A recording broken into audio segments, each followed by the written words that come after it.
o'clock in the morning. I just left the studio. Here we are in Harlem. Everybody's here but the police, and they'll be here any minute.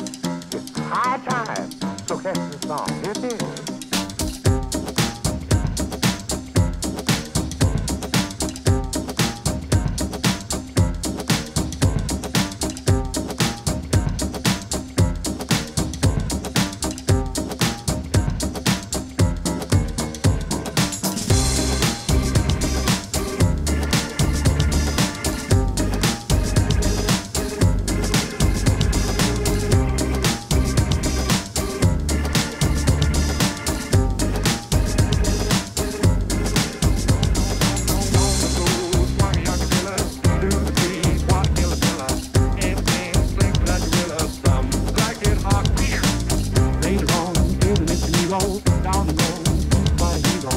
Bonjour Laurence. Bonjour Christophe. Merci d'être là aujourd'hui, merci à vous tous. Le fait de se réunir tous ensemble, ça nous permet de partager ensemble ce qui fait notre identité, ce qui nous fait nos valeurs communes, ce qui fait notre éthique, notre déontologie au service de nos clients. Ensemble, on est plus fort et on va plus loin. En ce temps où tout se bouleverse, tout s'accélère, où il y a beaucoup de changements politiques, techniques, eh bien c'est l'humain qui fait et qui fera la différence. Je suis convaincu qu'il y a l'avant 18 avril 2019 pour le notariat vendéen et il y aura également l'après et que l'après sera plus jamais comme avant. Il y a un patron qui dans un témoignage disait voilà, l'amour de ses collaborateurs, l'amour de ses clients, c'est qu'en fait le bonheur au travail, c'est possible.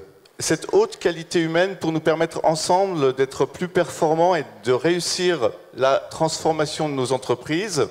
Laurence Paris, elle est diplômée notaire, elle vient du notariat et elle a quitté le notariat pour mieux l'accompagner, pour créer son entreprise qui s'appelle Real Impact et qui s'est formée et spécialisée dans l'accompagnement à la transformation des études notariales. On a découvert en fait la méthode de la HQH, de la haute qualité humaine, qui a été mise au point et qui est développée par Florence Bénichou. Avant de vous dévoiler notre voyage, j'aimerais qu'on fasse un peu connaissance. Levons-nous et bravo et merci d'être là et célébrons cela. Bravo! Bravo la Vendée! Bravo les notaires de Vendée!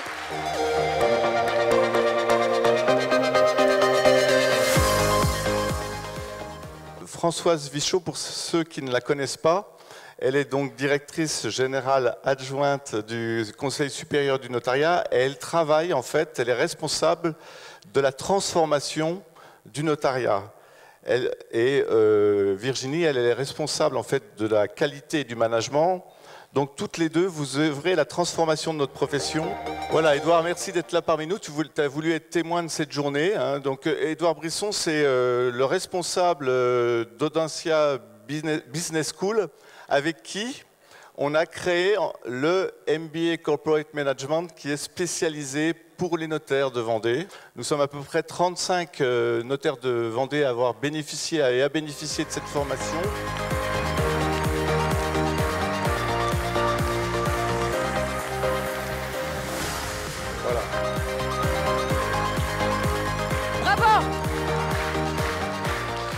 Je vous demande de l'applaudir et de lui faire une ovation. Je vous demande d'accueillir le docteur Bénichou.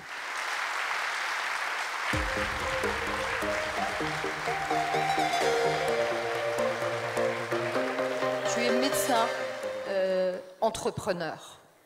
Tu es experte en qualité de vie au travail et tu es surtout une grande experte aussi de la prévention santé depuis plus de 30 ans. J'ai traité tous les sujets de prévention, je crois pouvoir dire, sur le plan de la santé physique.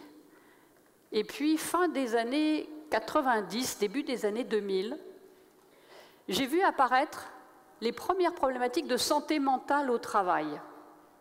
Les premières dépressions, les premiers burn-out, les premières maladies cardiovasculaires précoces. Et là, je me suis rendu compte que les médecins du travail avaient mis 70 ans pour mettre au point la prévention de la santé physique. Ça a été efficace. Il y a eu moins de bras coupés, moins d'accidents du travail. Mais qu'est-ce qu'on voit aujourd'hui? on voit de plus en plus de maladies professionnelles. Le voyage, c'est « et si on travaillait autrement ?» La question qu'on se pose, mais est-ce que c'est possible? Beaucoup de gens me disent « mais c'est pas possible de travailler autrement ». Eh bien si, moi je viens vous affirmer aujourd'hui que non seulement c'est possible, mais que c'est nécessaire. Le travail en 20 ans a complètement été transformé. Qu'est-ce qui s'est passé? Mondialisation, digitalisation, réorganisation, on doit tous en faire plus avec moins, mais les attentes des salariés ont totalement changé aussi. Alors ces attentes, c'est quoi? Tous les salariés veulent avoir un travail intéressant et soutenable. Ils veulent le bonheur au travail. Le travail, ça reste la santé, je vous rassure, mais en revanche, ce sont les conditions dans lesquelles on l'exerce qui peuvent rendre malade. Le monde du notariat a changé. Vous aussi, vous devez en faire plus, avec souvent moins de gens. Premièrement, c'est qu'au XXIe siècle, l'enjeu majeur de la santé au travail, c'est plus tellement la santé physique, surtout chez vous, mais c'est cette prévention des risques psychosociaux. Or, les risques psychosociaux, c'est deux choses, principalement. À 80%, c'est du stress. Et vous allez voir, c'est du stress chronique. Et à 20%, ce sont des violences. Quand il y a trop de pression, trop de choses à faire, on n'y arrive pas. Donc on devient irritable. Mais ça peut aller jusqu'au harcèlement moral. Ça peut aller jusqu'à une véritable souffrance au quotidien. Alors le stress, c'est la vie. Le stress, ça n'est pas une maladie. Le stress est un outil de défense de notre organisme. C'est ce qui nous permet de nous adapter à ce qui nous arrive. Un vrai état de stress survient lorsqu'il y a un déséquilibre entre la perception qu'une personne a des contraintes que lui impose son environnement et la perception qu'elle a de ses propres ressources pour y faire face.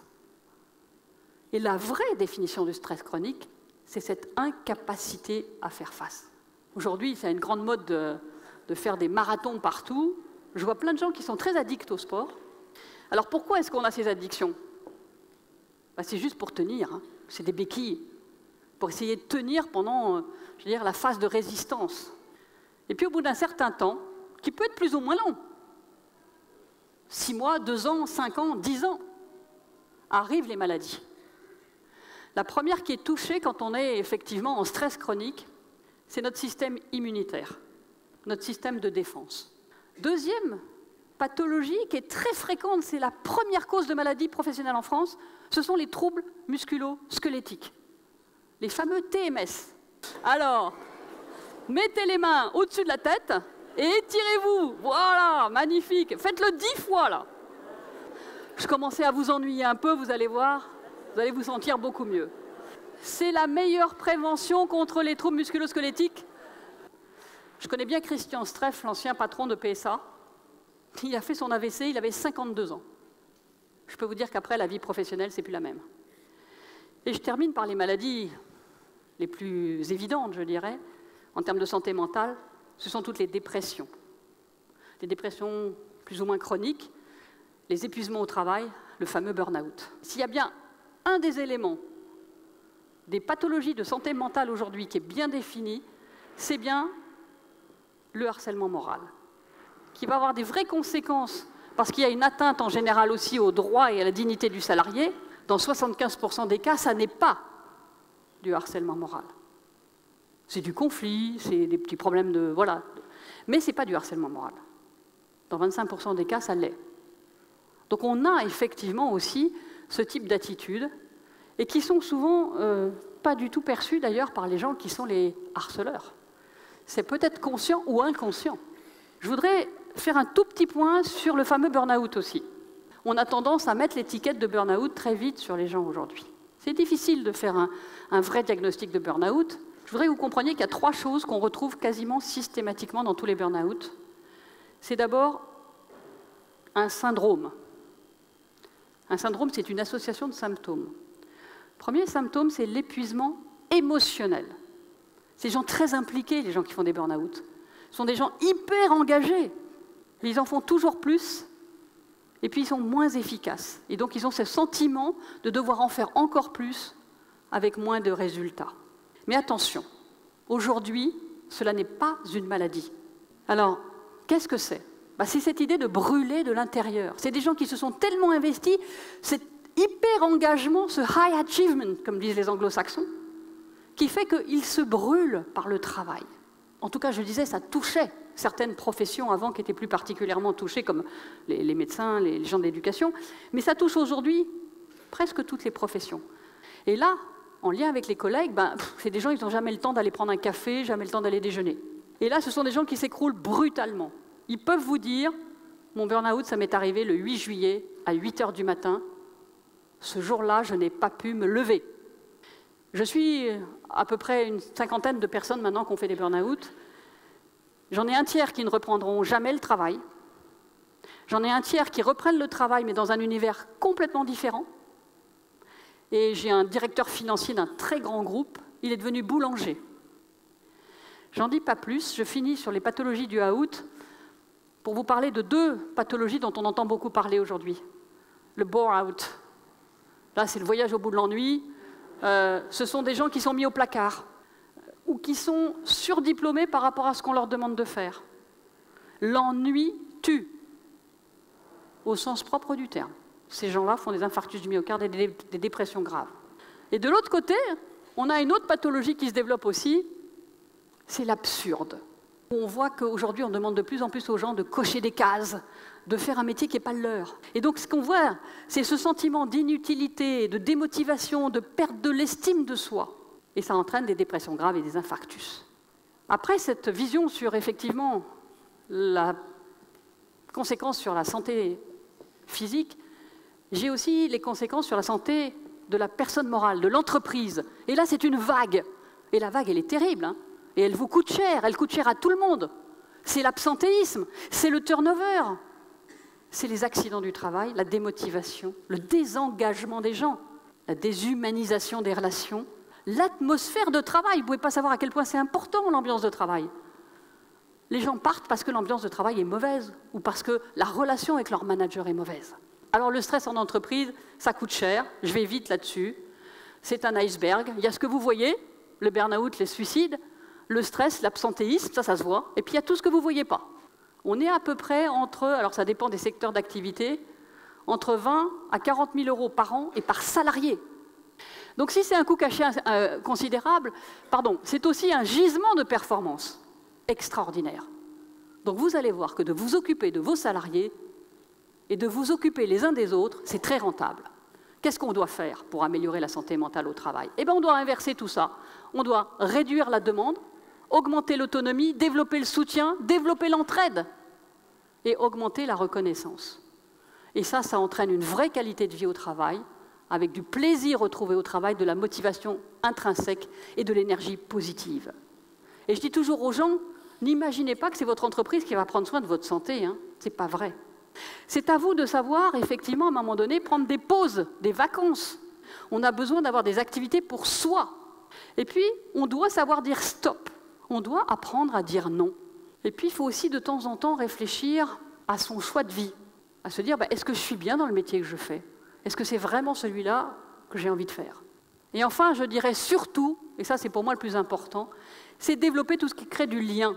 Alors maintenant, sur le plan collectif, c'est vrai, comment mettre en œuvre la qualité de vie au travail?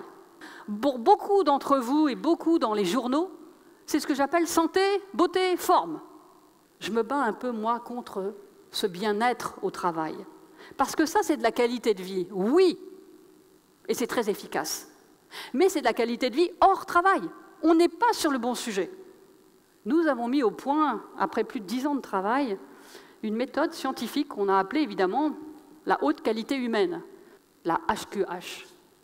Parce que j'en avais marre d'être dans des grands bâtiments, dans des grandes entreprises qui étaient très fiers d'être dans des bâtiments HQE, haute qualité environnementale. On s'occupe des murs, on s'occupe des machines, mais on ne s'occupe pas des gens. Donc on a décidé de mettre au point cette approche globale. Et nous, on se bat non pas pour le bien-être au travail, mais pour le être bien au travail. Alors, être bien au travail, on l'a défini sur 5 niveaux. C'est être bien dans son job, avoir une compétence, avoir une formation régulière, des outils qui fonctionnent. C'est être bien dans sa tête et dans son corps, donc être en bonne santé physique et mentale, mais surtout avoir une bonne autonomie et avoir la confiance de ses patrons. 3e niveau, c'est être bien dans son organisation de travail, avec son manager. On est dans le dur, là. On va parler du contenu du travail. Est-ce que le travail est intéressant? On va parler de la charge de travail. C'est être bien dans ses relations de travail. Est-ce qu'il y a un bon équilibre vie pro, vie perso? Et surtout, est-ce qu'il y a du collectif? Est-ce qu'il y a de l'entraide? Est-ce qu'il y a de la solidarité? C'est un facteur de régulation majeur, l'entraide. Est-ce qu'on est bien avec sa gouvernance? C'est-à-dire, est-ce qu'on sait quelle est la mission du pourquoi on vient à un travail? Est-ce que je sais en quoi mon travail est utile? Est-ce que je sais pourquoi je me lève le matin? Est-ce qu'il y a de l'équité? Et est-ce qu'il y a de l'exemplarité?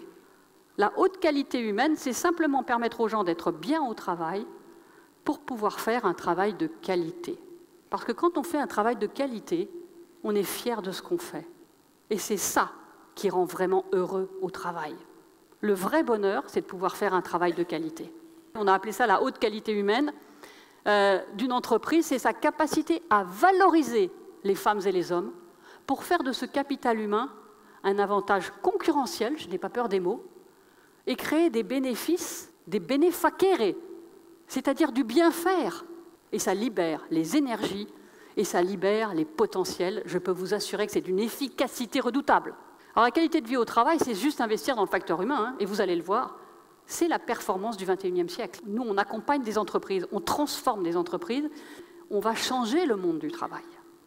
Un collaborateur heureux, il est 2 fois moins malade, 6 fois moins absent, 9 fois plus loyal, 31% de fois plus productif et 55% de fois plus créatif. Alors maintenant, comment faire? Comment faire? Mais en fait, en s'occupant de ces salariés, on s'assure qu'ils vont mieux servir nos clients. On a fait plus de 300 diagnostics dans tout type d'organisation. Le manque de reconnaissance est un élément majeur aujourd'hui. Je voudrais vous donner 5 éléments. 5 éléments majeurs pour déjà améliorer le management dans une organisation. Ces 5 petites choses très simples. C'est le management collaboratif avec 1. Donner du sens, une vision claire, une mission utile, expliquer pourquoi on fait le travail. Deuxièmement, c'est comment on crée un collectif, comment effectivement on recrée un esprit d'équipe, de la solidarité, du soutien, de la convivialité. Troisièmement, comment est-ce qu'on priorise les tâches et comment on les répartit correctement sur une équipe. Quatrièmement, comment est-ce qu'on donne de l'autonomie. Le dernier, c'est faire grandir vos équipes, par de l'écoute, par du dialogue, par du feedback régulier. J'ai trop de salariés qui me disent « Mais madame, je viens au travail, quand j'arrive au boulot, je laisse mon cerveau à l'entrée, je viens faire des trucs stupides, et puis quand je repars le soir, je remets mon cerveau en place, et là, je vais m'éclater dans des syndicats, des associations, d'autres organisations. » Je dis au patron « Mais quel gâchis pour vous, mesdames et messieurs! Vous n'utilisez pas l'intelligence de vos salariés. » Alors je dis toujours aussi, la qualité de vie au travail, ce n'est pas la cerise sur le gâteau. La qualité de vie au travail, c'est la farine du gâteau. C'est ce qui fait que le gâteau va exister et c'est ce qui fait que vos clients vont être heureux, contents et c'est ce qui fait que vous allez vous différencier. Vous savez, c'est quand on aime les choses qu'on les fait bien. Quand on fait les choses avec cœur, on fait un magnifique travail. Le temps de la haute qualité humaine est venu et on a longtemps cru que c'était la performance qui développait la qualité de vie au travail. Moi, je vous assure que c'est la qualité de vie au travail qui développe la performance. Alors j'aurais envie de vous dire, quand démarrez-vous? J'aime bien cette phrase de Steve Jobs qui dit « Ceux et celles qui sont assez fous pour croire qu'ils peuvent changer le monde sont en réalité ceux qui le font. » Je vous remercie.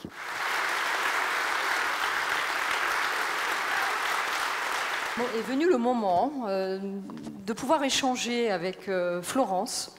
Donc vous avez écouté attentivement tout ce qui a été dit. Si j'ai tout compris, dorénavant, on ne va plus avoir le droit de taper sur nos salariés. Mais si ça continue, vous allez voir qu'à la fin, il va falloir les payer en fin de mois. Et si ça continue, ils vont même demander des vacances. Non, franchement, votre truc, moi, j'en veux pas. Hein. La vraie problématique qu'on a avec les managers, qui nous disent « Non, mais vous comprenez, on nous demande d'avoir toujours plus d'objectifs, et en plus, on ne peut même pas stresser maintenant nos collaborateurs. » C'est-à-dire que si vous pensez qu'en stressant vos salariés, vous allez obtenir plus de performance, vous vous trompez dans 90% des cas. Ces signes que des discussions de ce genre amèneront à une élévation morale de l'ensemble de la société. Merci. Et petit à petit, les choses sont en train de bouger parce qu'aujourd'hui, le service, la façon dont on fait les choses compte énormément. On parle beaucoup de télétravail, Oui. donc on a l'air de dire que c'est la panacée. Bah, bon, après c'est. Et puis, ouais, bah, voilà.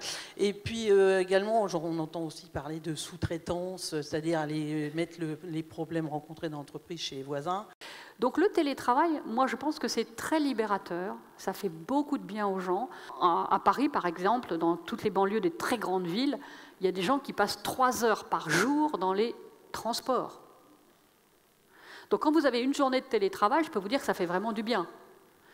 Donc tout ce qui peut développer la flexibilité du travail, je suis pour, à condition que ce soit limité dans le temps.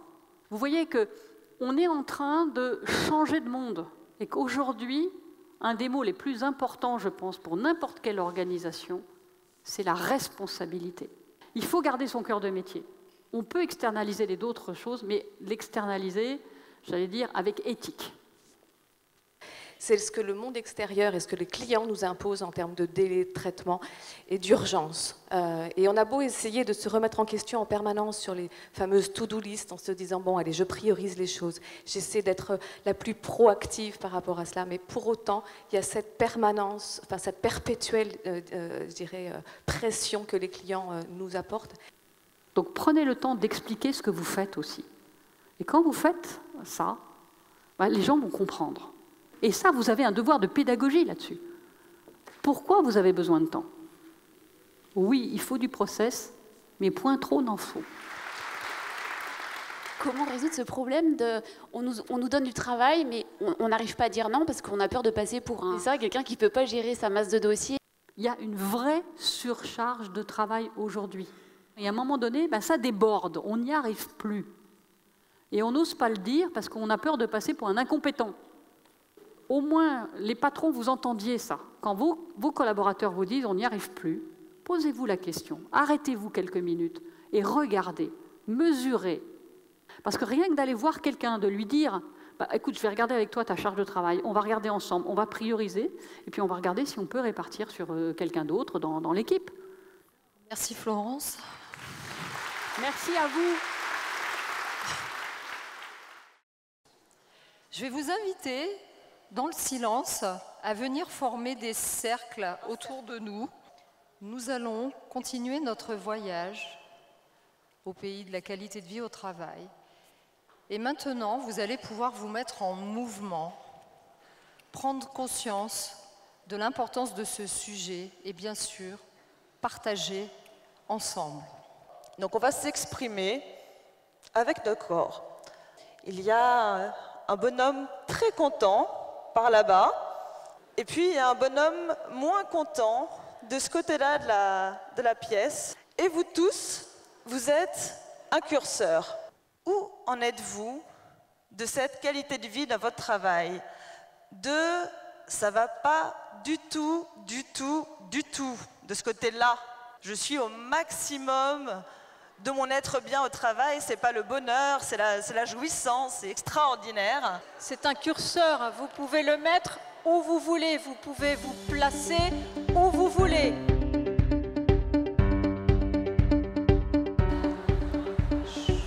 Il faut garder la main levée quand vous voyez la main levée, sinon ça passe pas. On vous incite à prendre quelques temps de discussion avec votre voisin, votre voisine, pour dire bah, qu'est-ce qui a fait que je me positionne là, ici. Allez-y, osez dire ce que vous avez à dire.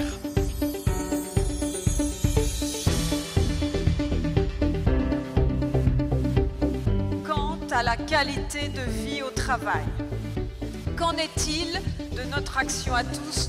Qu'en est-il de votre action? À quel point pensez-vous pouvoir agir sur cette qualité de vie dans votre travail?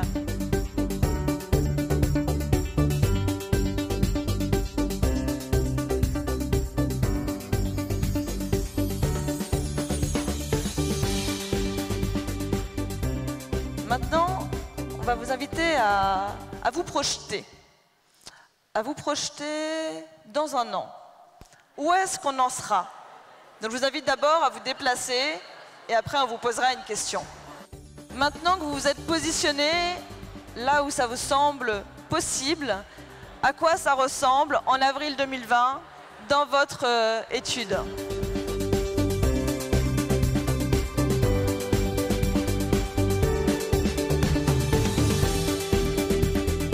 Ont envie de partager leur vision, des images qui leur sont venues sur leur cabinet dans 1 an, concrètement.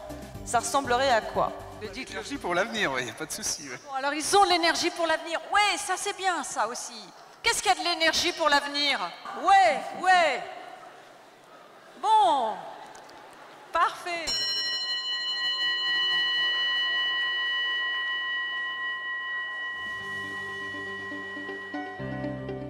Vous maintenant, vous formez des tables de 6 personnes à proximité de là où vous êtes.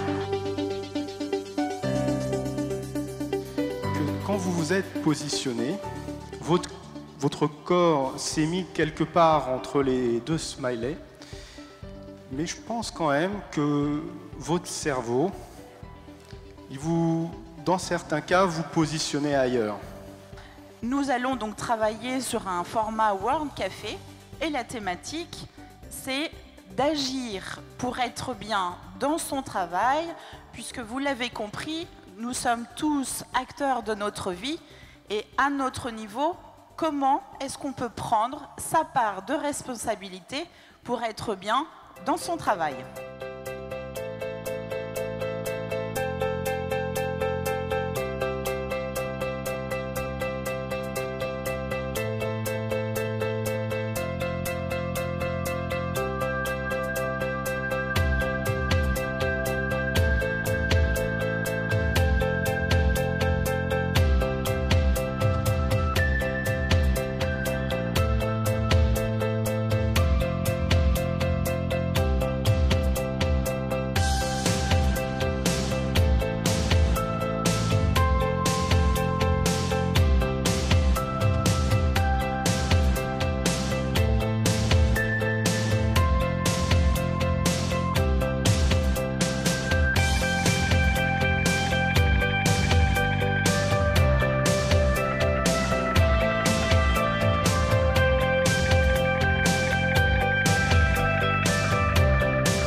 J'espère qu'avec cet exercice, vous avez maintenant en tête des choses très concrètes que vous pouvez mener au sein de votre étude. Alors c'est pas l'absence de communication, c'est plus l'hyper-présence de communication, notamment avec les clients. Dès demain, nous, on va afficher sur la porte de la cuisine interdiction de parler travail à la pause méridienne. C'est vraiment une bonne idée d'être tous ensemble, travailler avec le notaire, le collaborateur, discuter, échanger. La possibilité de créer des événements pour essayer de coordonner et de faire une véritable cohésion d'équipe. Du coup, nous, plan d'action pour dans 2 jours. Mardi, on fait un petit déjeuner de Pâques. On a prévu de mettre en place une journée de cohésion. J'ai un message, un seul. Il va être bref. Ça s'appelle communiquer. C'est vraiment, et Florence l'a dit ce matin, c'est oser vous parler, oser vous dire bonjour. J'ai été marquée par le fait que beaucoup n'osent pas. Ma grand-mère disait toujours, on a une bouche et 2 oreilles. Ça veut dire qu'on devrait écouter 2 fois plus qu'on ne devrait parler. Donc apprenez à vous parler, c'est peut-être le message le plus essentiel. Mais apprenez aussi à vous écouter.